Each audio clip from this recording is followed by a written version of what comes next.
Upgrades.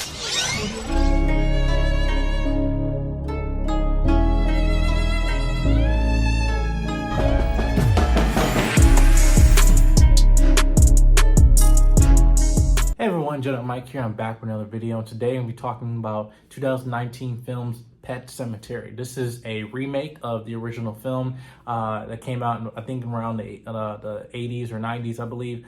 But this is revolving around the famous Stephen King story, and I'm just giving my quick thoughts on it. I thought this was a very interesting story. It revolves around a family moving to a new town and everything, and basically it centers around the daughter, Ellie, who basically is trying to get a feel of the area and everything like that, her backyard, and she sees there's a lot of mysteries going on here. She sees basically a line of children walking with a dead animal, with these animal masks, rabbit, mask, and or cat, dog mask and everything, and look like it's some type of ritual or cult. And they're just walking down and basically burying this dead dog that they have.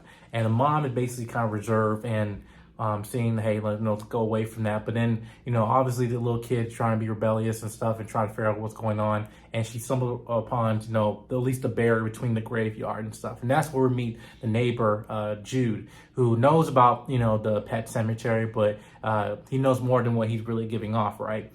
And the father of this family, Louis, played by Jason Clarke. Love his acting career and everything. Love his capabilities as an actor and everything, but he plays a doctor, and he's more into science, not into more rituals or anything like make-believe. So he's a doctor, and he's dealing with a lot of trauma cases and stuff. But as he's doing that, he knows there's a sense of a presence that's going around in this town where he's seeing things that nobody else is seeing. He's seeing dead people being revived or having visions or hallucinations and stuff.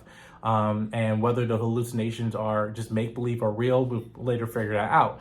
But again, it really kind of centers around, people basically have to accept to let things go. We have a moment in the film where the cat of the film, Church, basically got hit by a car, and the dad come across it with the neighbor Jude, and they realize that, okay, we want to hide this from the daughter Ellie because she's very young and not really that used to death and stuff like that. But we give the whole parent spiel, just saying, let's just bury it and let it and just let it remain in peace and stuff. And that triggers something in the wife, because when she was a little girl, she experienced the loss of her sister, where her sister basically had was very, very ill, and she was very physically deformed and stuff like that, and the sister basically died by a mistake that the mother made when she was just a little girl, and this tragedy basically traumatized her, where she's now just seeing visions of her as they're just speaking about death around her daughter Ellie, and the dad just basically trying to make sure, let's just bury this cat and everything like that. And again, as we go through it, we see that the neighbor Jude saying, hey, listen, you really love your daughter, and the daughter really loves that cat, Church, then hey, let's go back here. And we basically go to the pet cemetery, the graveyard.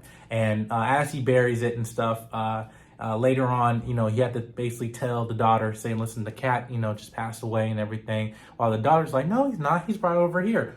And then there we see, the revived cat of Church. But he looked a little bit different, looks a little bit distraught, a little deformed, very covered in mud and all that stuff. And he acting more rabid, more wild. And you start to see what's going on here, where this cat is just kind of going around, but the presence of this is coming across very, very demonic. And we know that, at least in the town, that Jude explains that there's a spirit called the Wendigo that basically revive any pets where it's buried in this graveyard and stuff. And the Wendigo is a horror concept I've seen before in games like Until Dawn and everything like that. So I'm familiar with the Wendigo entity, right? But we see in a different context here. But I actually felt the pacing of the film was actually good. I especially like the cinematography of it, of how it was shot.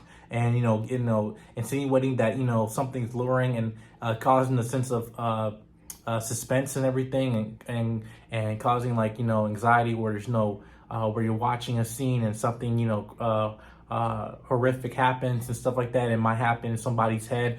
And and I think that, again, going to just stereotypical horror film storytelling, it's how you make that original. But I think that the beats that they had in this film were very good. My only issue is that we really didn't dive into more of the lore of the Wendigo spirit, of the entity of people burying their animals and stuff, because we only seen that shot in the beginning of the film where the daughter saw an array of kids in these masks about to bury this animal, and that's the last time we see them.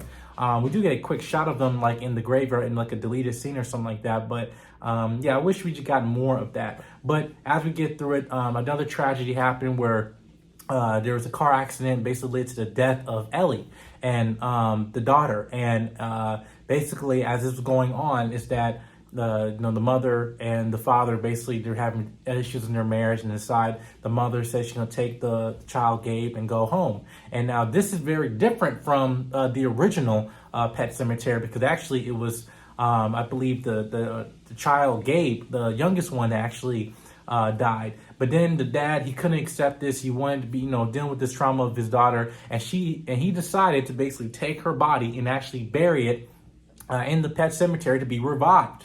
And not only just like the cat church revival, we also have Ellie who's revived, and she's come across very, very distraught and very, very not what you call okay, basically. And she sees a little bit physically deformed, but just things like the Ellie that we used to know is long gone. This is something totally different. But her dad, because of his trauma, is still trying to hold on to Ellie and everything. But then as we get through this, we've seen a lot of things where this Ellie, they're not only just different, but she's very violent. And you see different types of murders that happen through this film.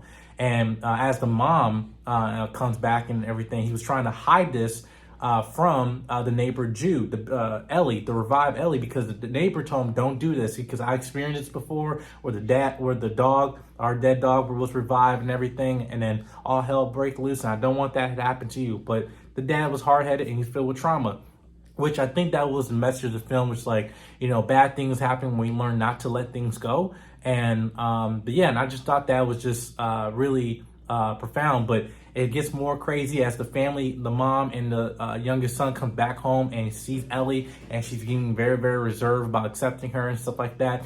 But we see as more meets the eye, where actually there's a lot of situations that happen where the mother doesn't accept Ellie, and actually Ellie tries to kill her, and actually succeeds in that, and then it's caused like a whole array of then the third act of this anticipation of what's going to happen next, right?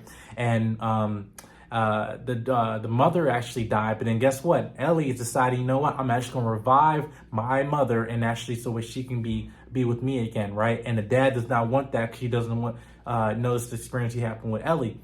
So he tries to kill his daughter, who's now been revived and everything. And as soon as he's about to decapitate her, as Ellie, I've already buried her mother. We already know what the next scene's gonna happen, and he basically kills him. She basically kills him, right? Impales him with like a metal rod, and then bury him, which we now see that he is also revived along with not only Ellie, but her mother. So we get like a little scene that very reminiscent of the movie Us with Jordan Peele. And we, see the family revived. But the final scene, we see Gabe, who's been, unscathed in this whole thing, is still in the car, locked up and everything. And as the dad is approaching, and Gabe just doesn't know because he's just a little toddler, sees his family and stuff. And as soon as the car locks, and that's when the movie ends. And basically insinuating that the family is just probably going to kill Gabe and revive him again. And then we go from there. But that's really it. It kind of ends very ambiguously, but it's very different from the actual original story.